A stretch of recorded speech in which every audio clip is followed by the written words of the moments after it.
sekian banyak ulama-ulama yang hidup di Irak dan sekitarnya, tidak ada satupun yang meriwayatkan yang namanya Ahmad bin Isa dan Ubaidillah bin Isa. Jangankan sebagai mustahid mutlak, jangankan sebagai ulama atau ahli hadis, sebagai santri saja tidak pernah terkonfirmasi. Kenapa tidak terkonfirmasi? Karena tidak pernah dilahirkan di alam dunia ini. Itu jawabannya. Kita bisa mencek tentang kelahiran Imam Syafi'i dalam kitab Manaqibus Syafi'i karya sekarang Imam Al-Baihaqi. Dari pertama lahir sampai meninggal dunia, dan semua pertemuan Imam Syafi'i dengan ulama manapun tercatat dengan baik.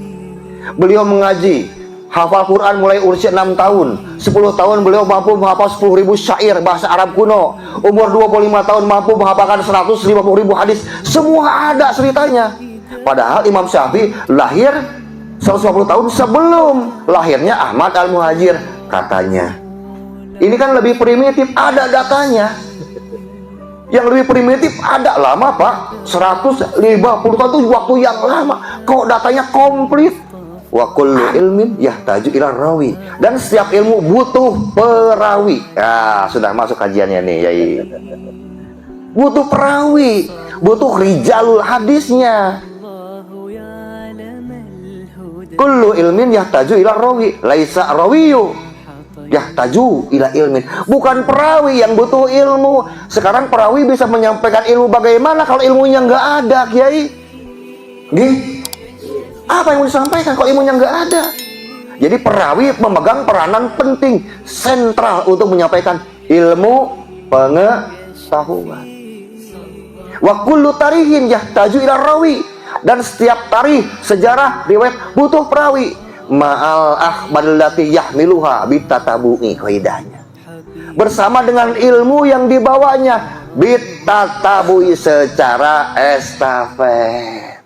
Secara estafet. Apa nama estafet?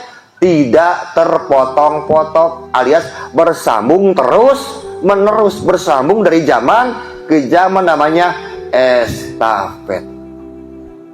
Ini data ilmiah. Makanya Kanjeng Nabi kan pernah bilang kepada sahabat Anas bin Malik, wa qala nabiyyu sallallahu alaihi wasallam, qaidu ilma bil kitab. Ikatlah ilmu dengan catatan. Coba lihat. Ikatlah ilmu dengan catatan. Jadi mengikat ilmu dengan catatan bukan hanya bentuk kepatuhan atau ketaatan sahabat kepada sunnah Nabi. Bukan itu saja. Tapi Nabi ingin bahwa ada bukti otentik, ada bukti yang tertulis untuk generasi selanjutnya. Makanya ikat ilmu dengan catatan. Inilah salah satu dalilnya. Kenapa kitab sejaman harus ada? Ya ini dalilnya. Dan ada beberapa redaksi yang mendekati hadis masyhur, Kiai. Makanya mana kitab sejamannya? Lah ini hadisnya ada kok. Bukti sejaman itu bisa dengan bentuk tulisan, prasasti, hieroglif, apapun yang bisa diberikan bukti secara nyata. Namanya kitab sejaman. Nabi mengajarkan bentuk keilmiahan. Jadi agama Islam sangat ilmiah. Nah sekarang kita bedah. Contoh tadi, Anas bin Malik.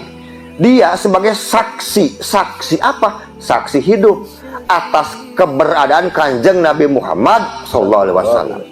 Dan bukti nyata bahwa beliau ini meriwayatkan sebuah hadis karena disebutkan namanya, menjadi bukti. Lalu alat buktinya mana? Alat buktinya wa qala nabiyyu sallallahu alaihi wasallam khairu ilmu bil kitab. Ikatlah ilmu dengan kitab. Redaksi hadis itu menjadi alat bukti. Jadi perawi rijalul hadis itu menjadi saksi, ya bukti, dan alat bukti. Harus memenuhi 3 unsur. Kalau tidak ada, bohong ini. Ayo kita coba sekarang kita cek. Contoh, kita mengenal Imam Malik, gurunya Imam Syafi'i.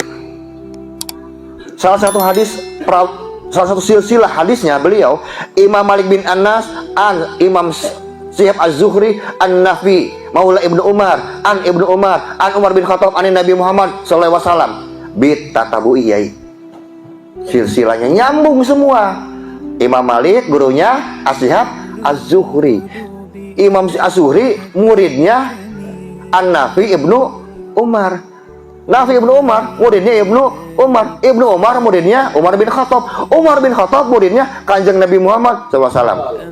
Dari Nabi Muhammad kepada Imam Malik ada 5 tobakoh, ada 5 tingkatan. Harus ada yang namanya tobakoh tingkatan. Yang meriwayatkan sahabat itu adalah tobakoh pertama, tingkatan pertama. Contoh yang lain, seperti Imam Syafi'i punya murid Rabi bin Sulaiman dan Al-Muzani. Betul, Kiai?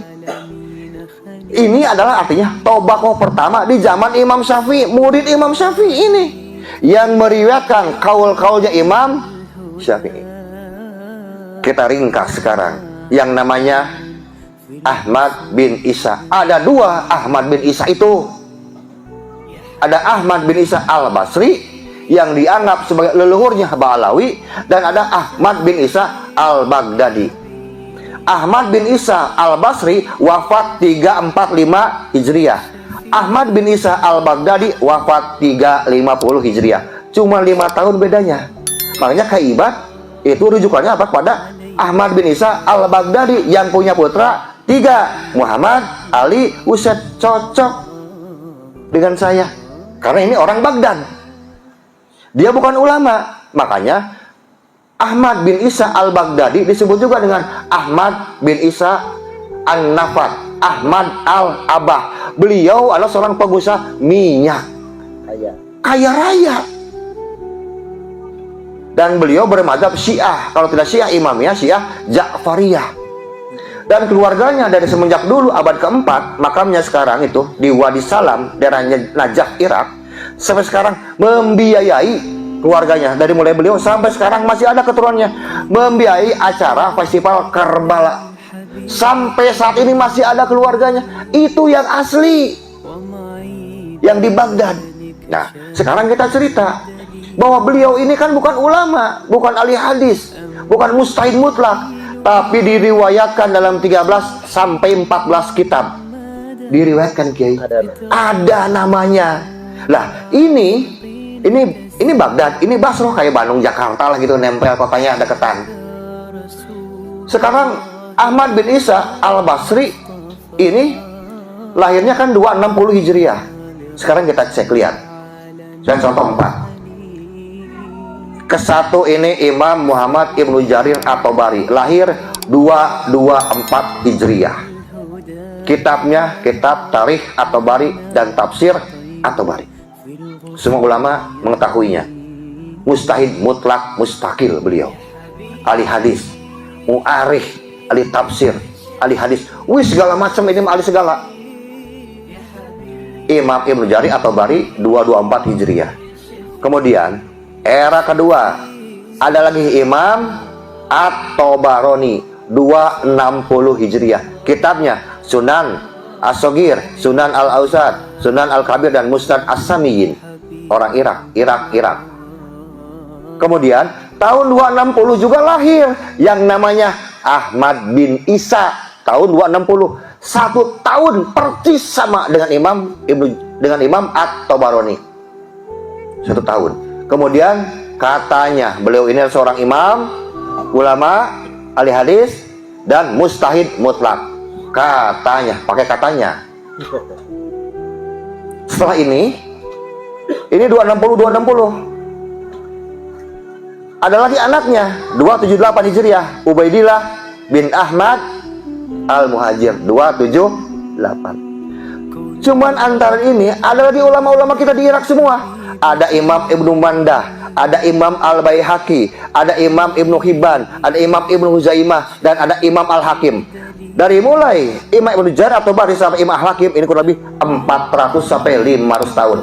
Yang menarik, dari mulai Imam Ibnu Jarir At-Tabari 224 Hijriah sampai sekarang Imam At-Tabarani 260 Hijriah. Beliau wafat 360, jadi umurnya 100 tahun panjang Imam Tabarani ini. Kan satu zaman dengan katanya, dengan Ahmad bin Isa. Pertanyaannya, semua ulama yang hidup di zaman Imam Ibnu Jarir At-Tabari semuanya diriwayatkan dalam kitab-kitab dalam kitabnya Imam At-Tabarani diriwayatkan. Cuman satu ulama yang tidak diriwayatkan dalam kurun waktu 226 Hijriah sampai 360 Hijriah. dalam jangka waktu 120 tahun cuma satu ulama yang tidak diriwayatkan oleh Imam Tabarani. Siapa namanya? Ahmad Al-Muhajir, Ahmad bin Isa. Kenapa nggak diriwayatkan? Karena orangnya tidak pernah dilahirkan. Jawabannya belum selesai, tenang. Saya tidak membatalkan nasab, saya mah nasab urusan keiman. Sekarang di bawah Imam At-Tabarani ada Ubaidillah bin Ahmad Al-Muhajir 276 atau 278 Hijriah. Artinya umurnya beda antara 16 dan 18 tahun dengan Imam At-Tabarani. Ya. Beliau wafat 360 Hijriah. Ubaidillah 278 atau 276 Hijriah lahir. Kemudian wafat 345, 15 tahun bedanya. Berarti duluan Ubaidillah. Kalau memang betul beliau mustahid, ulama dan muhadis, lalu kenapa namanya juga dua-duanya tidak tercantum di dalam kitab sekarang? Kitab Sunan As-Shogir, Sunan Al-Ausat, Mujam Al-Ausat, Mujam As-Shogir, Mujam Al-Kabir, dan kitab Musnad As-Samiyin. Kenapa dua-duanya tidak tercatat, tidak terkonfirmasi? Karena dua-duanya tidak pernah dilahirkan. Kan beliau mustahid, kan beliau ahli hadis, kan katanya ulama. Ulama yang hidup setahun semuanya terkonfirmasi, terekam, tercatat dengan baik. Terus kenapa ini dua-duanya nggak tercatat? Kita bicara kehadiran mereka sebagai ulama ada atau tidak. Di belakangnya ada Imam Ibnu Manda, kitab Al-Iman. Ada sekarang kitab Ibnu Huzaimah, Sahih Ibnu Huzaimah. Kalau betul Sahih itu orangnya ada, harusnya ada namanya dalam kitab Sahih Ibnu Huzaimah. Ibnu Hibban, kitab Sahih Ibnu Hibban, nggak ada lagi namanya ini orang. Dan kitab Al-Imam Al-Baihaqi, Sunan Al-Baihaqi, tidak ada lagi. Al-Adabul Baihaqi, tidak ada lagi namanya. Kemudian dalam kitab Al-Mustadrak, Imam Al-Hakim, tidak terdaftar lagi, tidak tertulis lagi. Sekian banyak ulama-ulama yang hidup di Irak dan sekitarnya, tidak ada satupun yang meriwayatkan yang namanya Ahmad bin Isa dan Ubaidillah bin Isa. Jangankan sebagai mustahid mutlak, jangankan sebagai ulama atau ahli hadis, sebagai santri saja tidak pernah terkonfirmasi. Kenapa tidak terkonfirmasi? Karena tidak pernah dilahirkan di alam dunia ini. Itu jawabannya.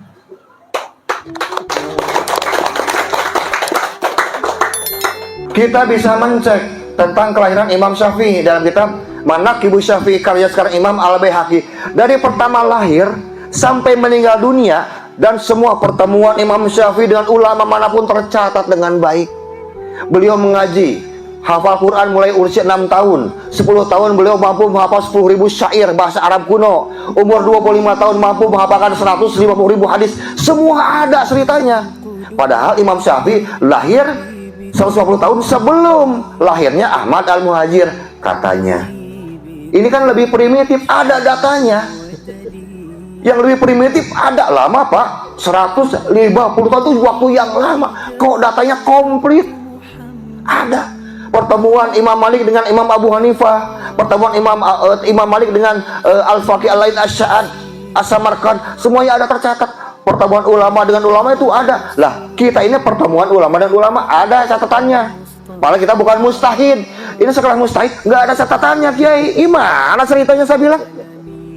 Ngeyel bener. Jadi betul-betul ora ono, ora maujud teu aya. Betul-betul nggak ada. Betul-betul gaib kubro ini mah. Saya bicara tentang data. Kalau ada, ya mana datanya saya bilang. Coba. Katanya nanti orang bilang, ya kan yang tidak tercatat kan belum tentu tidak ada. Yang kita obrolin ini kan seorang ulama besar, seorang ahli hadis, seorang mujtahid mutlak. Yang kita omongin ini kan bukan tukang ngerambutan, bukan tukang ngeroti, bukan tukang bawa rumput, bukan. Kalau mereka nggak tercatat ya wajar.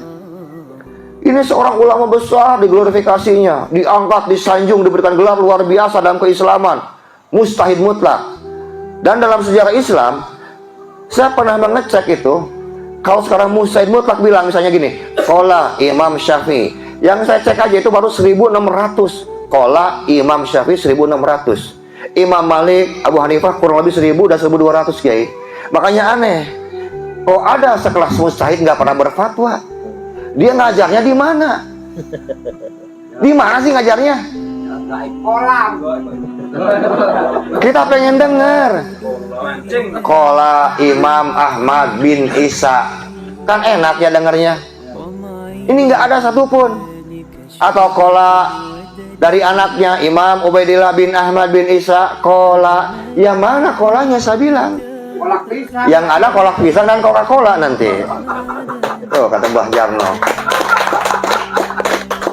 Kita bukan ajaran kebencian, enggak. Kita hanya ingin berbicara berdasarkan saksi, bukti, dan alat bukti. Ya mana saya bilang? Coba lihat. Karena tidak ada satupun mustahid, baik mustahid mutlak, mustakir, mustahid mutlak, gair mustakir, mustahid madhab, mustahid morojeh, mustahid fatwa, kecuali mereka semua adalah perawi ilmu hadis. Mereka semua adalah rijalul hadis. Semuanya meriwayatkan hadis. Makanya mana? Sekali lagi, rijalul hadis itu sudah tertulis dalam kitab-kitab hadis. Makanya tidak bisa ditambah dan tidak bisa dikurangi. Makanya mana yang namanya Ahmad bin Isa dan Ubaidillah bin Ahmad bin Isa ada dalam kitab apa? Kalau memang betul mustahid, kalau memang betul sekarang ulama ahli hadis, mana kitabnya? Ternyata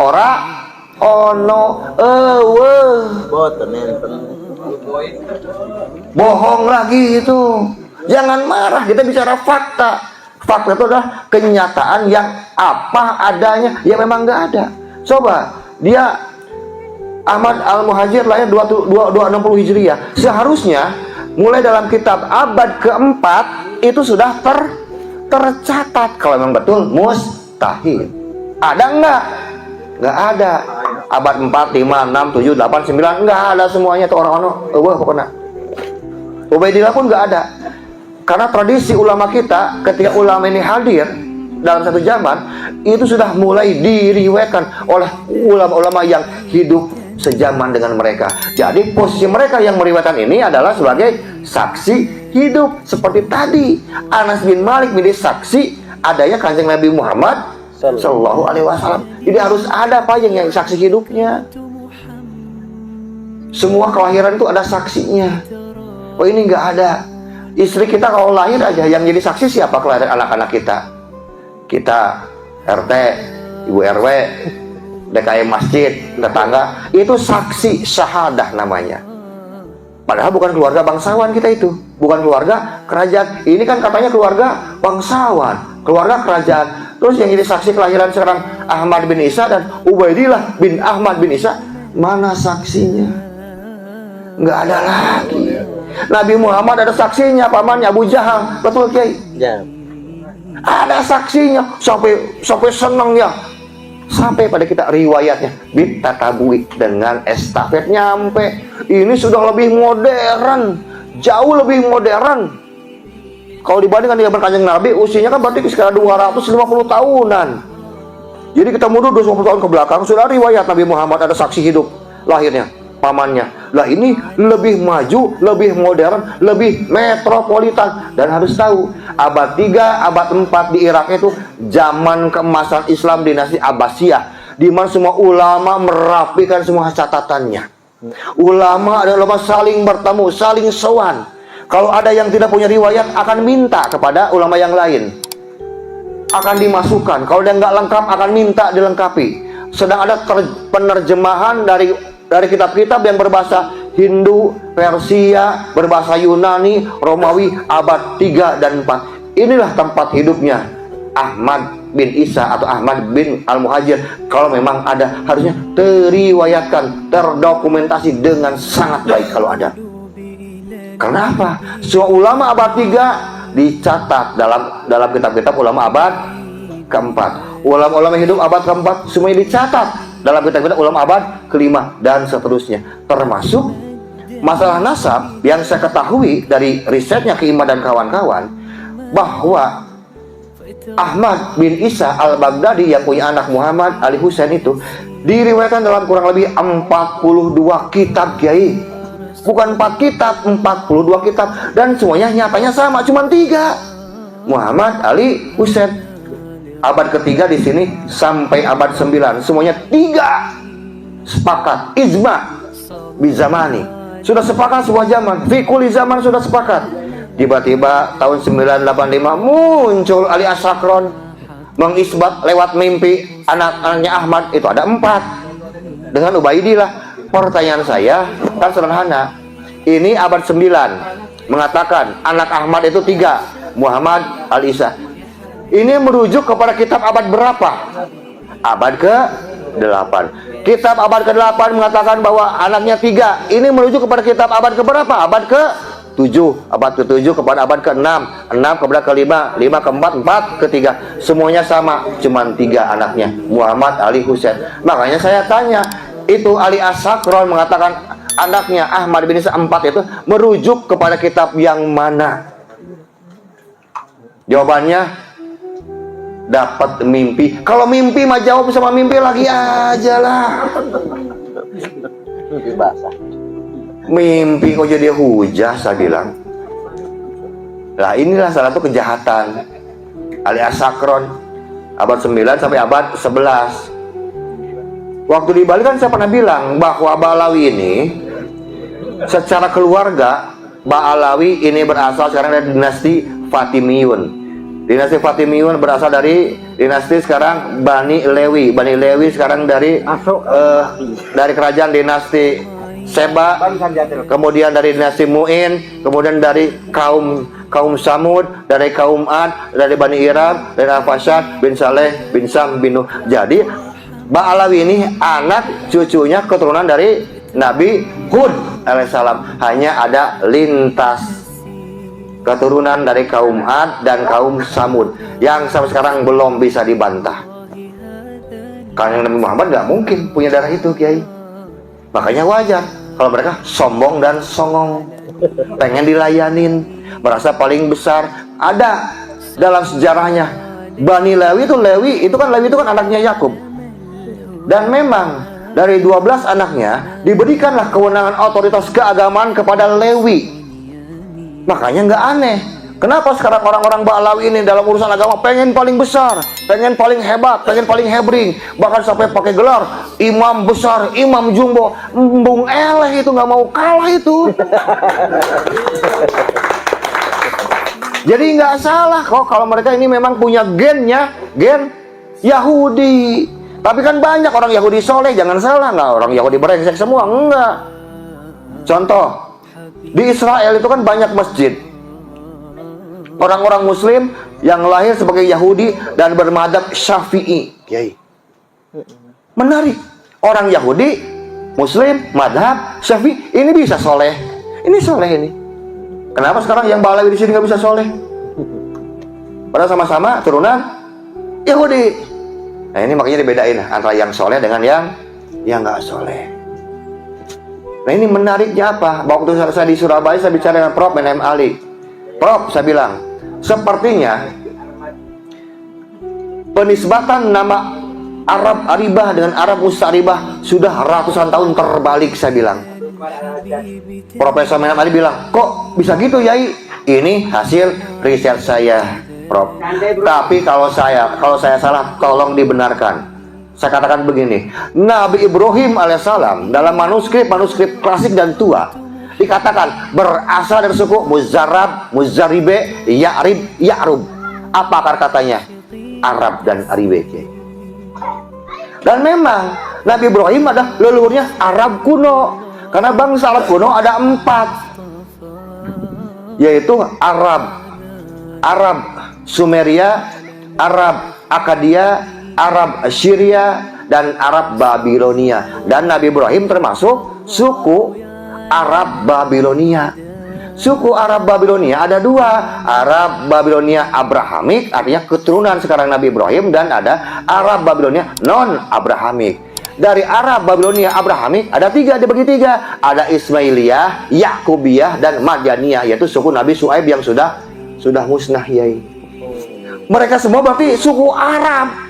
Baik Nabi Ismail dan Nabi Ishak jelas-jelas suku Arab murni, yaitu Arab Aribah, bukan Arab Musta'ribah. Kenapa? Berdasarkan ilmu pengetahuan zaman sekarang, biologi modern, ternyata bahwa haplogrup J hanya dimiliki oleh suku bangsa Arab yang 4 tadi, Kiai. Artinya sudah terbalik. Jadi Bani Ismail adalah Arab Aribah, bukan Arab Musta'ribah. Arab Musta'ribah artinya Arab yang diarab-arabkan. Ratusan tahun dalam kitab-kitab sejarah terbalik. Makanya orang-orang Ba'alawi, orang-orang Yaman, mereka mengisbat diri mereka adalah Arab Aribah, Arab murni, padahal Arab Musta'ribah. Mereka tidak masuk dalam suku golongan bangsa Arab yang 4, nggak ada satupun. Kenapa? Karena dari Abir punya anaknya 3, Falih, Samud, dan Yoktan atau Kohtan. Dari Falih turun kepada Nabi Ibrahim alaihissalam, Kiai. Terus ke bawah kabar kanjeng Nabi Muhammad SAW. Dari sekarang Samud dan Yoktan ini mereka beranak pinak mulai tahun 2200 sebelum Masehi. Ingat, 2200 sebelum Masehi di mana? Di Yaman beranak pinaknya di sana. Dan anak Yoktan itu ada 12. Salah satunya namanya Amir bin Kohtan yang masyhur dengan sebutan Hadromaut. Itu julukan buat anaknya yang namanya Amir bin Kohtan. Kenapa ada juga Hadromaut? Amir bin Kohtan waktu meluaskan daerah kekuasaannya di Yaman, tiap masuk sebuah kampung, mulai dari anak kecil, bayi sampai nenek-nenek, kakek-kakek, semuanya dibasmi, dibunuh habis, pembantaian massal. Sehingga setiap dia datang, hadirlah kematian. Maka diberikan gelarlah julukan Hadromaut. Hadromaut itu bukan negara 1000 wali, negara pembantaian. Ini sejarah sudah dibolak-balik lagi di kita ini. Gak ada ceritanya. Apalagi Tarim, negara 1000 wali. Wali dari mana? Aneh, kok ada sekarang wali yang berdoa di Tarim, Tarimnya tetap gersang, tetap miskin, perang yang tidak berhenti antara satu kelompok dengan kelompok yang lain, satu kampung dengan kampungnya, nggak pernah berhenti dari dulu sampai sekarang. Katanya negeri 1000 wali, kok bisa-bisanya ada wali yang berdoa sama Allah 1000 jumlahnya, nggak dijabah, kan aneh. Muhibinnya goblok kan? Oh tuh. Coba. Ya jangan terlalu jelas, Pak. Jangan, maksudnya ya kita nggak perlu menghina mereka karena mereka sudah terhina gitu, sudahlah. Kita bicara data. Nggak setuju? Silahkan bantah saya dengan data. Jangan pakai narasi dan fitnah. Kalau sekolah bicara data, bicara fakta, dibantah dengan narasi dan fitnah, artinya mereka memang orang-orang yang tidak menghargai ilmu pengetahuan. Coba sekarang kalau orang mengatakan, ya ayyuhallazina amanu in ja'akum fasikun binabin fatabayyanu antusibu biqauman bijalatin fatusbihu alama fa antum nadimin. Hei orang-orang yang beriman, apabila datang kepada kamu siapa? Orang-orang fasik membawa sebuah berita. Apa perintah Allah? Binabin fatabayyanu, pakai waw dan alif mulazamah. Bukan cek dan dicek, tapi riset atau penelitian secara terus-menerus. Jadi untuk mengetahui sekarang berita yang dibawa ini oleh orang fasik atau tidaknya dengan cara apa? Cuman satu jawabannya, Kiai, riset dan penelitian. Baru kita tahu ini fasik atau enggak dalam berita yang dibawanya dengan cara apa? Riset atau penelitian. Kalau tanpa riset dan penelitian, Allah justru khawatir kamu akan membina sebuah kaum bijahalatin, atas kebodohan kamu. Jadi orang yang pinter itu dalam Islam orang yang melakukan riset dan penelitian, bukan pakai zon. Makanya agama Islam adalah agama ilmiah. Coba kita perhatikan di Eropa, jutaan orang masuk Islam. Kenapa? Buat mereka Islam adalah agama yang paling logis, agama yang paling ilmiah. Ini orang-orang Nasrani, Pak, bilangnya orang-orang non muslim. Islam adalah ajaran dan agama yang paling logis, masuk akal, agama yang paling ilmiah. Kita orang Islam sendiri tidak mau belajar ilmiah, malah pakai zon. Wih, ngaco ini bener. Wah, ini kiai-kiai kita mah nggak ada urusan. Kiai mau punya modis 10.000, kalau salah masalah aja udah. Memangnya mereka nabi bisa benar semua? Mungkin dalam bab yang lain mereka benar. Kita khidmat, kita tadiman, wa takriman. Tapi urusan ini nggak bisa pakai zon, Kiai. Nasab ini ilmu pasti, karena ada urusan dengan hak waris, urusan dengan warisan. Betul, Kiai? Ilmu pasti nasab itu, ilmu matematika. Pohon aja punya DNA, jangan manusia. Pohon punya DNA. Kalau pohon salah, DNA-nya salah, buahnya pasti salah. Nggak mungkin semangka keluar, Pak. Mustahil.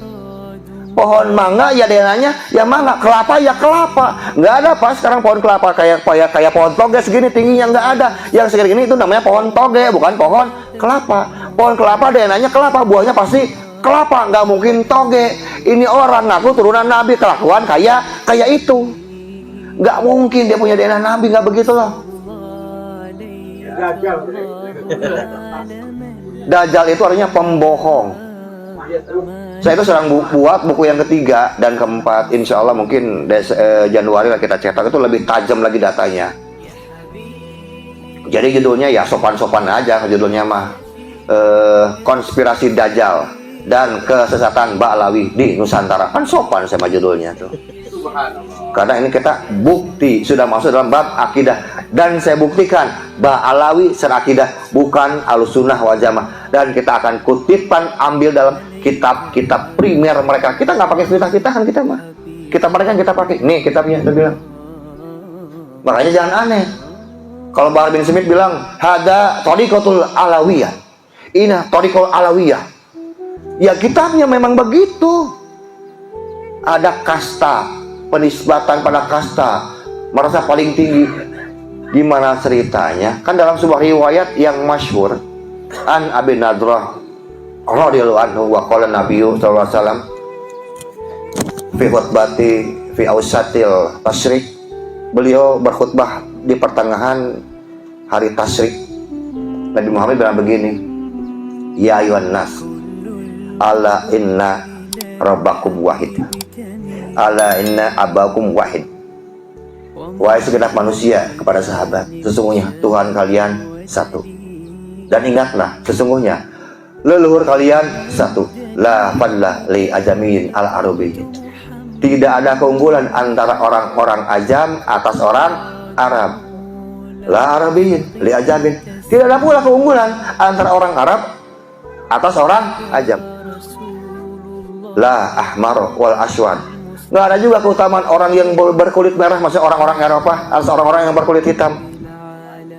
Wala ahmar wal aswad illa bitaqwa. Begitu pula nggak ada keistimewaan orang-orang yang berkulit hitam atas orang yang Eropa kecuali takwa. Nggak ada suku bangsa, nggak ada negara, nggak ada orang Jawa sekarang sukunya lebih mulia dibandingkan orang-orang Bugis. Nggak ada suku orang Bugis lebih mulia dibandingkan orang-orang Papua. Nggak ada sekarang orang-orang Makassar lebih mulia dibandingkan orang-orang Bali. Nggak ada, semuanya berhubungan dengan suku, itu nggak ada. Islam mengajarkan kesetaraan. Yang membedakan hanyalah ketakwaan. Kok bisa sekarang ada sebuah kelompok membuat kasta atas kami Kanjeng Nabi Muhammad Sallallahu Alaihi Wasallam, padahal Kanjeng Nabi Muhammad diturunkan salah satunya untuk menyamakan bahwa manusia semua sama di mata Allah, Kiai. Nggak ada bedanya. Suku manapun nggak ada pengaruh buat Allah. Yang penting itu adalah ketakwaan. Inilah yang disebut dalam Indonesia Bhinneka Tunggal Ika. Boleh beda tapi satu. Kita ini satu harkat, sederajat. Suku manapun boleh jadi presiden, boleh jadi direktur, boleh jadi menteri. Karena semua ruh dalam Al-Quran dan hadis sudah ada dalam Pancasila. Makanya kita bela Pancasila, bela NKRI, bela Bhinneka Tunggal Ika, bela ulama-ulama pribumi. Mereka ini sebetulnya lahir di mana, makan di mana, dapat uang di mana? Kok bisa-bisanya menjajah sekarang kita di negara Indonesia? Kemerdekaan adalah hak segala bangsa. Kita harus betul-betul merdeka dari penjajahan intelektual dan penjajahan spiritual yang mereka lakukan dari mulai tahun 1836 dengan datangnya VOC. Kenapa VOC memberikan sekarang gelar Habib kepada mereka? Tahu nggak jawabannya, Kiai? Ini politis, sangat politis. VOC bekerjasama dengan Utsman bin Yahya, sang pengkhianat NKRI diberikan gelar Habib ini untuk menuduhkan, menghancurkan otoritas para kiai, para ustadz, para ajengan, para gus, para raden mas yang sudah punya sekarang pabrik-pabrik segala macam, punya perkebunan kelapa sawit, punya sawah hektaran. Untuk menuduhkan otoritas mereka, maka dimunculkanlah nama Habib yang membawahi, jadi paling atas Habib ini mengalahkan yang namanya kiai, ajengan, gus, raden mas, tumenggung, semua kalah oleh yang namanya Habib. Nah, untuk mengambil hasil panen mereka, VOC nyuruh Habib ini sono ke rumahnya lurah anu, raden mas anu, kiai anu, diambillah setoran dari mereka. Jadi pendawiran itu sudah ada di zaman VOC kepada kiai-kiai kita semua. Kiai yang maju siapa? Itulah Habib itu.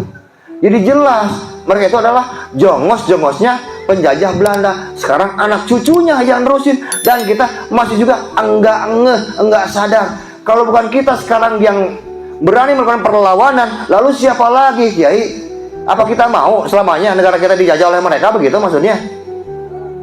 PBNU bungkam, PCNU bungkam semua. Makanya kita ini mewakili Nahdlatul Ulama.